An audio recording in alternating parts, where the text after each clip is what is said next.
thought up all that great music? So who thought up the great music is the question. Joey. That's right, Joey. Wrote most of the original tunes or sort of adapted existing tunes for the songs that he played live.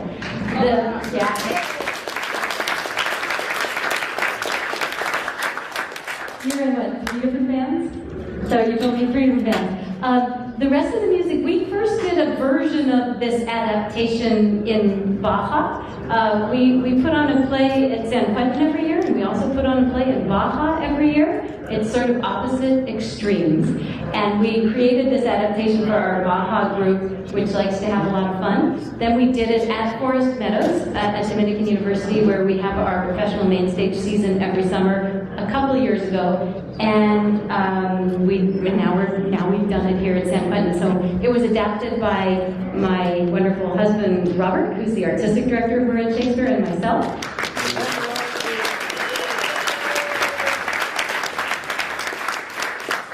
We had a lot of fun picking the songs. There were a couple songs we had to eliminate from this version because we didn't think they'd be quite appropriate. like, what songs did we cut? Everybody Must Get Stoned. That was in the original version. We didn't think that would be appropriate for this audience. Okay, other questions? Yes. What was the hardest part for any of you in terms of doing your character? What was the hardest part? We'd like to answer. Michael. Sit up straight. The hardest part was acting like a girl. Anybody else want to answer that one? Joe? Remembering my lines was my biggest obstacle. I would say looking into the crowd, interacting with the crowd. Yeah. Other questions? I saw some. I concur with you, sister. Yes, all the way in the back. There's the How many of you guys have had previous acting experience? Can you raise your hand if you've had previous acting experience before our Shakespeare program? Not before. Oh, before? No. So, and Luke has had. I have a little bit here and there. Great. Question? Yeah, I like to ask Luke, where did you pull from the 4-figure character traits from? Where did you get that? Thank you. Let's see, I pulled together, has anybody seen Rocky Horror Picture Show? Yeah. It's fleeting. I can't remember the character's name, I just remember, what's his name? Riff Raff! Yeah! Let's do the time once again. Anyway, that and something my mother used to do oddly when she would say, if you don't read, the man is going to come to you with a hand, and she would do this. So that's something that, got me to read as a kid, among other things. So the voice, that also, I think too, I started thinking about Rocky Horror Picture Show, and it was like, hey, I like that, and it got kind of crazy, and I was messing around the cell, learning my lines, and I went, and I went, oh, wow, So it just kept building, and then it became, man. It just became. So I hope you enjoy it.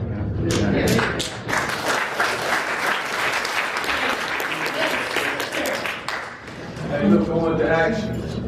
How many hours did it take from beginning to end for you to perfect your character like you have? And I also want to ask you too, how do you stay motivated to stay in the character for so long?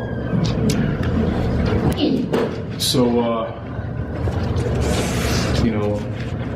some people call him God, some people call him Allah, some people call him Hashem. That's right. That is where I get all my motivation, especially with this because it's dear to my heart. And I want to be able to help people. I want to be able to help the universe. I always say that, at least, but I mean that. How do I stay motivated? These people here, Leslie, lovely people that come in, Brent, and Elizabeth and Cassandra and Soraya. They keep us motivated to be better, to just want to explore these characters. We've had guys that you see on the yard boxing, hitting the bag, and you would never think they would come in here and taste Shakespeare. That motivates me. people like you, we come in here and see us as adults, as human beings that are striving to be better. That motivates me.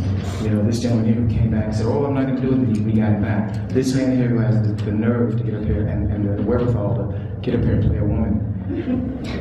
That is motivating. So, you have Terrell, you have JW over there, you have all these men, you have John, who's a great memorizer, actor. You have Eric, who's grown so much. And then you have this man over here who's trying to slide to my right and hide. He is our valedictorian, and he is very sweet.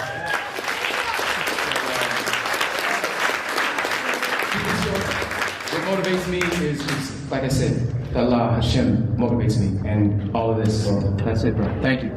Aaron needs to call to work. Okay, so thank you, Luke, and thank you for that question. Aaron O'Connor needs to go to work, so I would love to give him a round of applause.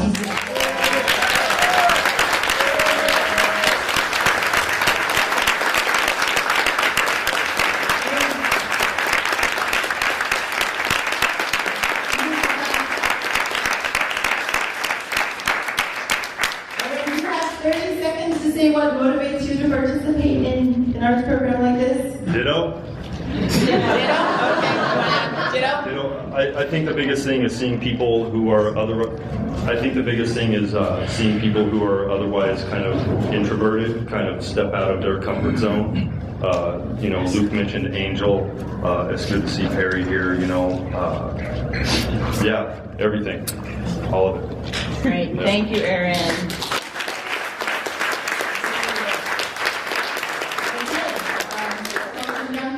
Right. Okay, yes, all right, over here, then right over here. Thank you. Yes. Which of you would pursue more acting and foresee more acting in your future?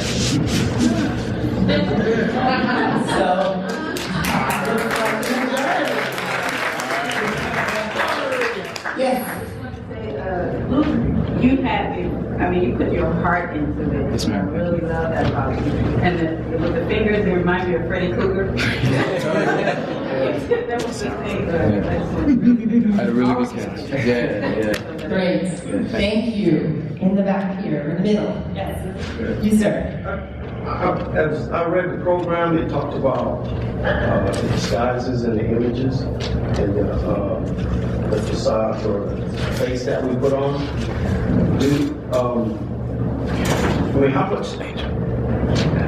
How much does that play in this role? And do you guys take time out to talk about this stuff in the deeper? It says right here, it says, we lose contact with ourselves and other in situations where we do not feel safe. We take on image or a disguise. And do you guys take time out to look into that stuff? Yeah, so I wrote that part of the program where I was speaking to the value of using the skills of theater to nourish our authenticity as human beings in the planet. And how much of that is part of our group. Maybe some of the guys can speak to that, how we look at our emotional lives, how we use them as actors to not just become better actors, but better people. But who would like to speak to how we work with that group? Terrell. Well, in a lot of ways, we have things that we want to do or want to say that we don't say. And we can take those emotions and we pour them into how we act and into our characters. And it's a way to express and get out some of the things that we otherwise probably wouldn't in the environment that we're in right now. Thank you, Terrell. Any other responses? Doesn't mean acting like a girl, though.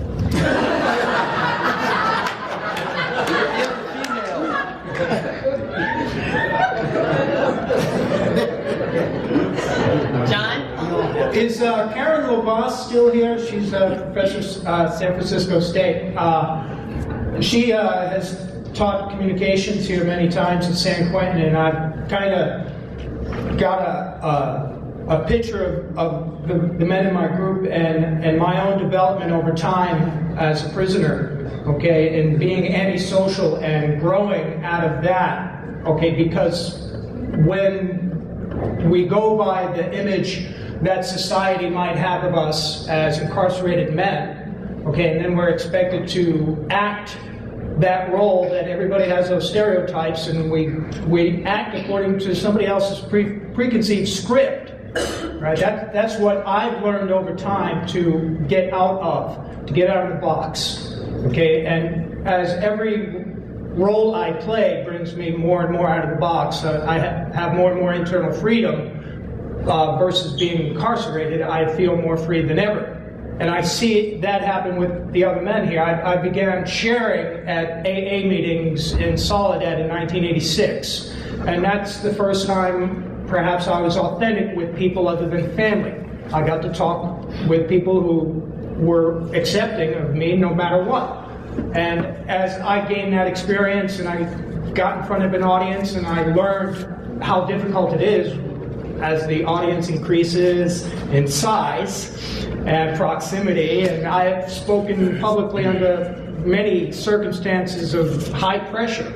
But these other men don't have that same experience, and they're just coming out of that box where they can communicate with people and groups of people beyond their families and be authentic with bigger and bigger groups of people. And acting allows us to act as well as be authentic. We're allowed to act, so that kind of gives us a cushion, all right, and gives us a place where we can learn from in order to deal with people. Thank you.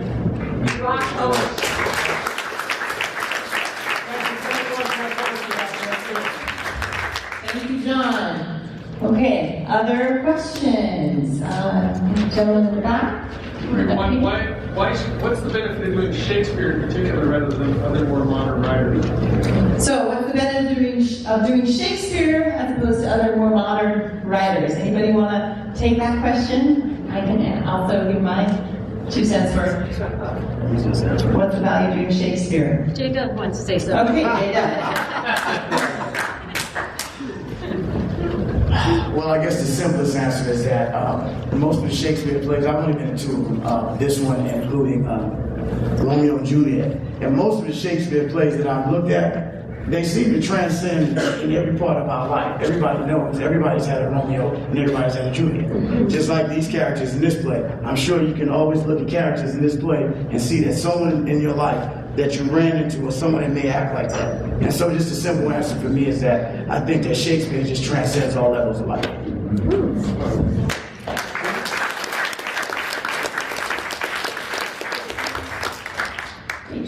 All right, and you had a question, sir? Oh, for the dancers, that was really thrilling. See y'all move your butts that way. And it added so much to the production. You really did. I don't know how y'all put it together. But, is Ms. Wolf here? Yes, Cassandra is in back.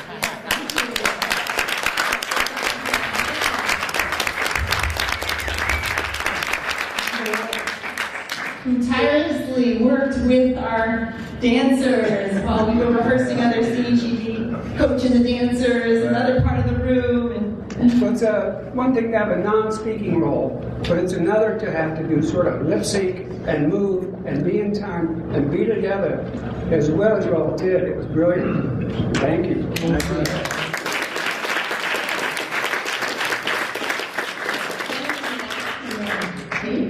Yes, you had a question, sir? Coach?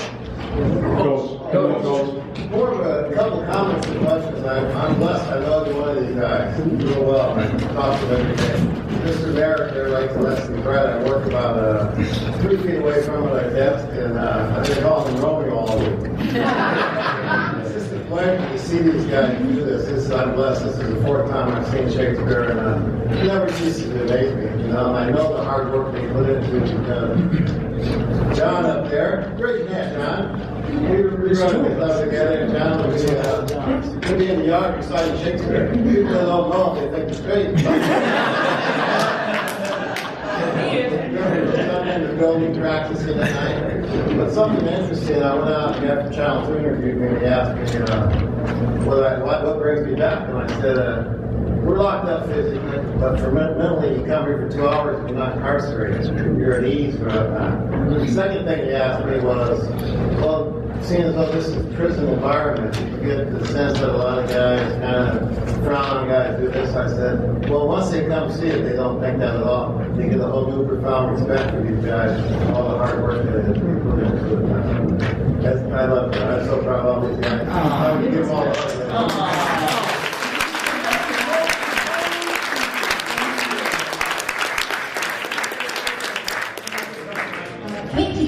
I was just wondering what the audition process and how you announce the play and who, how the people audition for it. Sure. Well, our general audition process is varied from year to year. Typically, we read a couple Shakespeare plays that the guys express interest in at the start of our season, which starts in September here at the prison. And then they vote on a play. This year was a pretty even tie between Twelfth Night and Hamlet. And Twelfth Night won.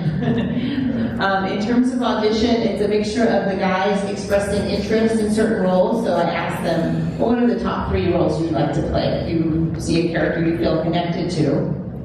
And then I and Leslie take a look at their preferences and also what we think who we think would fit into certain roles and cast in that way. So that's the way it works. Yeah. Will the general population get to see this play? Will the general population get to see this play? No. No. You're our audience. We're so grateful. But we do have, thanks to our film crew, we do have, so yes, I'm mistaken, you're right. You're right. So we have films of all the plays we've done here now. So actually we could have the general population. We have San Quentin Media here, and they do all the media around. One gentleman there, Phil's, another gentleman back there. There's Mr. Kogan right there, and it's run by Mr. Larry Schneider, the television specialist. So it's a wonderful program here that we have, and they've got great equipment. They've got some talented editors, filmmakers. Like I said, Kogan Williams is right there, so we will get a chance to see it. And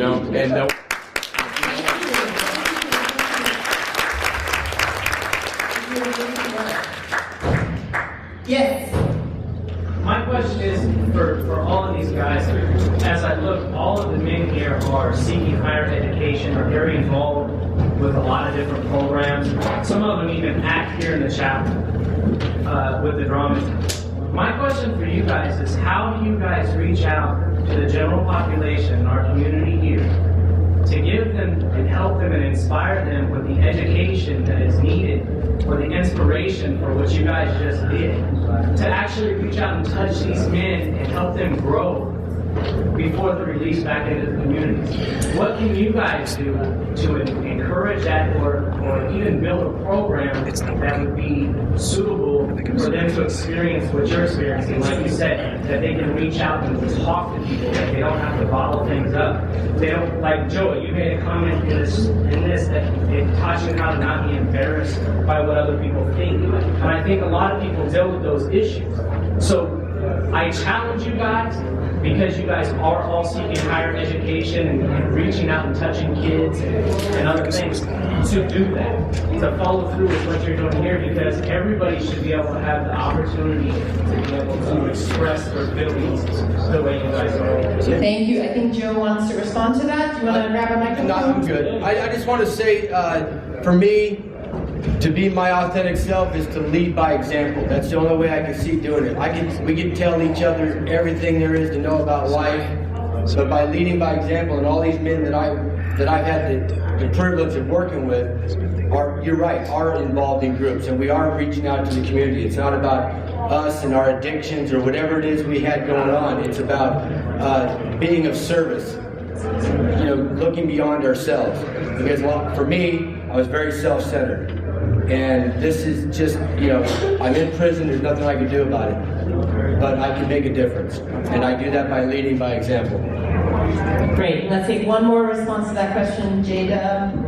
Well, I can talk loud enough. I just wanted to second really what he said. I think the central part, I'm probably the only guy. I'm on the drama team in the chapel also. And I think that what we normally do is we have to lead by example, because I remember when I was a younger child, my parents could have told me anything, but it was really the friends that I chose to pick, and I followed their example, which led me down to some paths I really didn't want to go into. But so bottom line is, the only thing we can do here is we really can't beat it into them. We can't, tell them you should do this. It's not about telling a person. It's just about walking that walk. And if you walk the walk and they see it, they tend to follow. Okay, and Terrell and John, briefly answer that, and then we'll move on. Well, I'll answer it by saying what happened to me.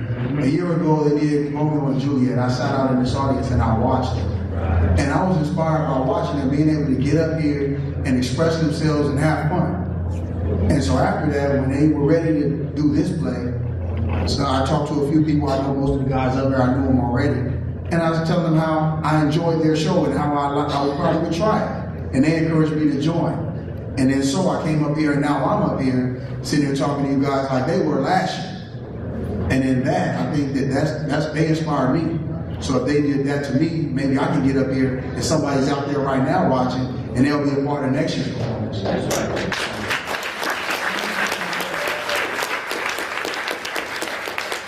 John, do you want to comment on that one too? I'm involved with other groups and education as well. I take a math class right now, pre-calculus, and I encourage as many people as I can that it's just another step beyond algebra. It's just the next step. You want to hone your mind as well as you can, compete out there in the world, challenge yourself. And another group I'm in, the San Quentin Trust for Incarcerated Men, we're a peer education group where we train leaders. We train men to go out there and lead by example. All right, and I taught an anger management class yesterday. It was fun, and everybody pitched in. It just wasn't myself. I was the lead facilitator, but the other men in the group supported me and picked me up. Thank you. Great. So we have thank you, John. We have about 5 minutes of questions left. Okay, great. Let's go over here and then over here. Yes.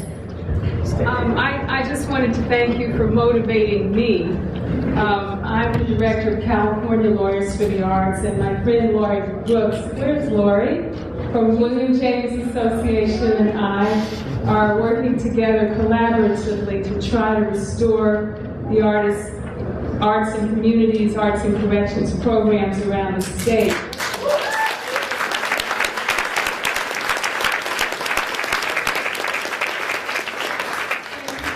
For all your hard work. I was actually on the East Coast at a funeral, and I chose to be here instead of going to North Carolina for my family reunion, which is starting tomorrow in North Carolina. And I just felt compelled to be here today, and I'm so glad that I came to see the hard work that you're doing and how it really transforms your relationships, your lives, how you're thinking about yourself, your future, your community. That you can give so much is really inspiring all of us to give more and to do more and to stretch ourselves.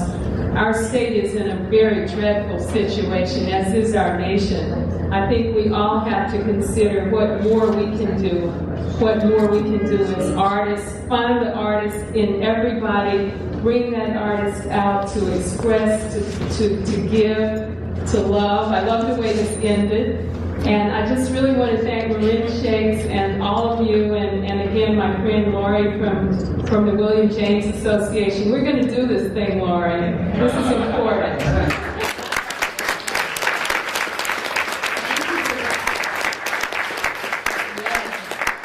It's another reminder for me how it's just like with theater, it's the behind the scenes that also keeps it going. It's your energy and the energy of all the wonderful funders and lawyers and everybody who teams up to say yes to the arts. We need the arts. The arts are our life and soul. So thank you. Okay, over here, somebody had a question, and then over here? Yes. Yeah, will this performance be repeated and will the other prisoners all get a chance to see it? Will this performance be repeated and will other prisoners get a chance to see it? We will not repeat this performance. performance, most likely, but because the performance has been filmed, the prisoners will be able to see the performance on their TV. Yes. The last time I was here was when Tookie Williams was in the death chamber, and it was at nighttime. And just to come back here in the daytime and for an entirely different situation, one that's bringing life as opposed to taking life, is definitely a positive way to look at the incarceration of so many people. And I have a question about, I'm a Muslim and I'm fasting, it's Ramadan right now, and this is also the 40th anniversary of George Jackson being killed. And I was wondering, some of you all sitting there have life sentences, like without parole perhaps. And I was just wondering sort of how you can continue to be motivated and continuing to want to live and to have life and to be so giving in yourselves, because to be an actor is really hard. And to do what you did is really difficult. And it's so positive and so wonderful and so rewarding. Just wondering sort of how you do that. And also I was interested in what you're looking at for next season. Great. Who would like to take that question? Assalamu alaikum. Ramadan Mubarak. To stay motivated. You know, for me, it's one step at a time. That's basically all we can do. I can do. Speaking in the I statement, you know, my mother said that, you know, they're not really, you don't have to stand tall, just stand up. And that's what I'm doing every day, just standing up. And just keep moving forward. So,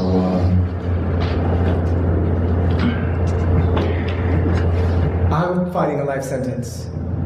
I was wrongly convicted, but there's nothing I can do about it until then. So, what do you do to keep your sanity? You go to school, you talk to people. You come to places like this, where people like Soraya tell you that you can do it, because I really felt I couldn't do this. But she made me feel like I could. And I almost didn't come, but I'm here. And it's like people from the education department and from college that come and see me and all the groups.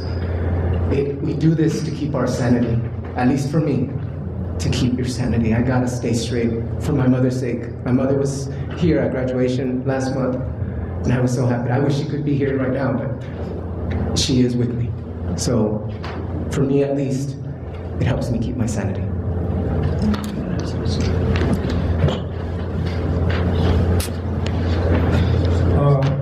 For me, I got to do it for myself, because it's a proven fact that ain't nobody else gonna do it for me. So, to keep my head high, keep me, I'm a person that don't communicate a lot with people outside my circle, so I got to do it for myself. So that's about it. If I don't, like I said, who else can do it? Right. I think for me, foremost and first, I have a strong belief in God. And whatever you choose to believe in, I think that at the bottom of, or at everybody's essence, there is a belief that we will see another day. I think that some situations can make and they can break us. I think in this situation, a lot of us have used different programs and used different things, and this situation has made us become the men that we should have been. And so I look forward and breathe for another day, because I know we will have another day eventually. And when that day comes, we'll just be better men.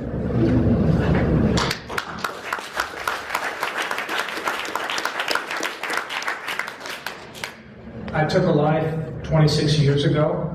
I confessed and pleaded guilty to second-degree murder, and I was sentenced to 15 years to life. It's hard being denied at the parole board. I think maybe perhaps I keep myself too busy, but the best way I can look at it is to say that I took a man's life, and I have a lot to give the community back for taking that life. There is a great burden on my soul to give back. So I do it through the art, I do it through theater, I do it through writing poetry, I do it through being equipment manager for the baseball team since 1997.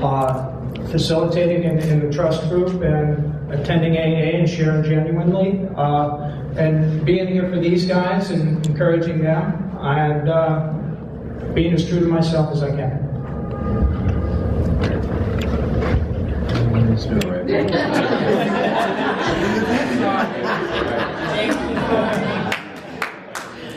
Thank you, everyone. Yes, question over here. We're going to wrap it up pretty soon. Yes, not sure. Oh, it reaches.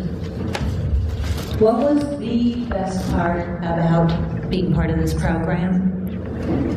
Great. I'd love to extend that to the guys and also to our students. So, who wants to? I'll just think it's just a Yes, Michael and then Terrell.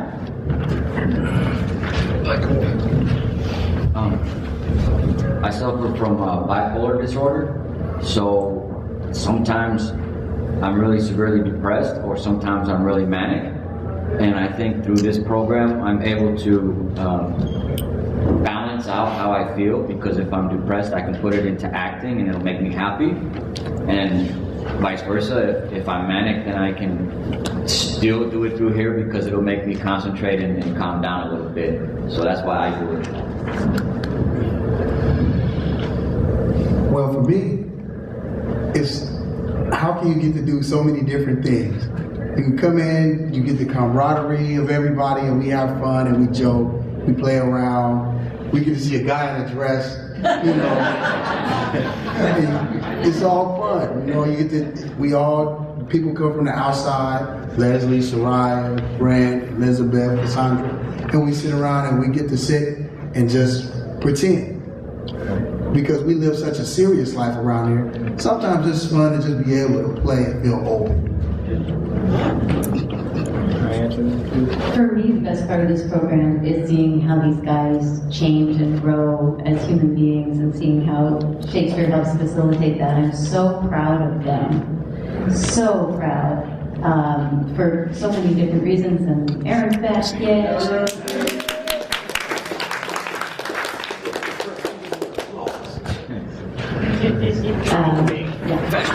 Okay, let me tell you the truth. Y'all don't see the other half when we get to practice in the building. and what it is that really, I mean, we all have different attitudes, we all have different little things we go through, but what's great about it is that we can all come to a final conclusion, and this is normally the final conclusion. So we all go through our little things, but the bond that we kind of make between each other. I mean, we speak to each other. It's not just Shakespeare. We speak to each other during the week. We talk to each other during the week. And essentially, I believe that's what life is about. It's about making connections. It's about having a positive support group around you. And so for me, it's just an extension of my positive support group, and that's why I like it.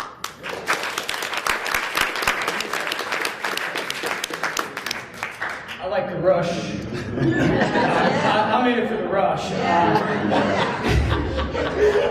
First time I'm in the group with acting with Soraya after we chose Much Ado About Nothing in 07 or 08, and she has got it.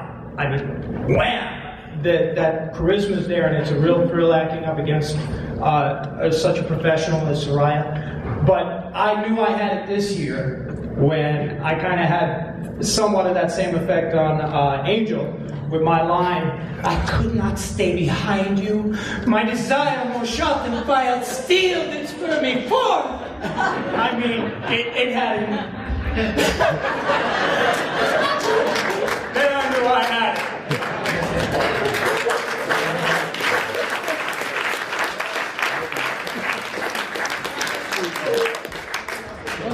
So why I do it, it changes every year, but it's always good to have people come in from the outside, like Miss Cassandra and Miss Elizabeth and Mr. Brent, to come here and basically be with us.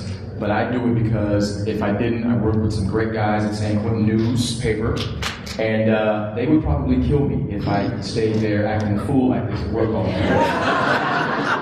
So my editor-in-chief, Michael R. Harris, and staff writer, Arnulfo Garcia, and our layout designer, Ali Tempura, plus other writers, Juan Garcia, and Samuel Hearns, and some other people here, Colgan Williams. We, yes, and my brother right here, Angel. I gotta get out of there. You know, I have to, because I will actually, literally explode. And I look forward to coming to Shakespeare and seeing these guys. So it's a good thing. I think we have time for one more question. Yes. I'm just concerned because I'm also an actor, and one of the things after a performance of such amazing magnitude is the down that follows. I just hope that you carry with you all this energy and let it keep you going till the next time. Okay? Yes, so would anybody like to speak to that, how to deal with that can often happen for me too, and I'm doing the show. The down that follows the high of the show. Yeah, you got it right. I can answer it for me by saying that here at San Quentin is such a unique opportunity. There are so many programs. Most of us are so involved. We barely have time to say, hey, how you doing? You know, I mean, between the education and the outside work, and it's just, you know, it's going to be a bit of a crash and burn here in a minute. But it just, you know, everything just keeps going on. There's so much to do. There's so much to be done. So, but thank you.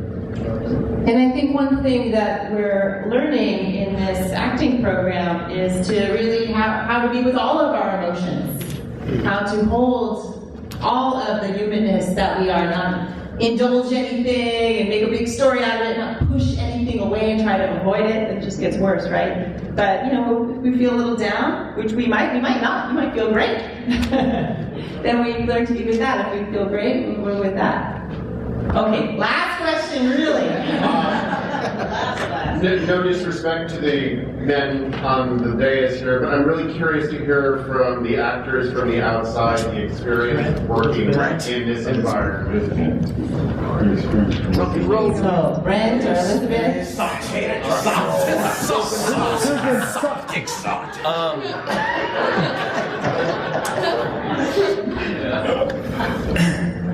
Wow, where do I start? I'm going to miss coming here. I feel like I found a group of men that have held me and supported me, and I was able to hold and support as well.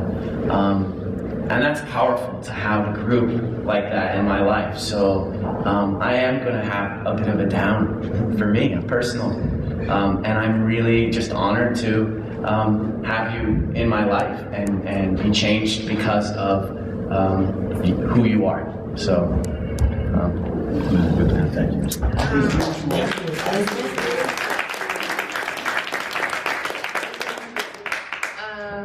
Yeah, to echo what Brent said, it's been incredible. I want to come every Friday and rehearse with you guys and be here in this environment. I feel so grateful to be around all of you. You're an inspiration, and it's been fun to work with you and bounce things off of you and see your incredible talents and your energies and all that you guys have to offer and all that you allowed us to bring too. It's been incredible. And Cassandra. Yes, also Cassandra. Come here. Come up here. I know I've got a big mouth.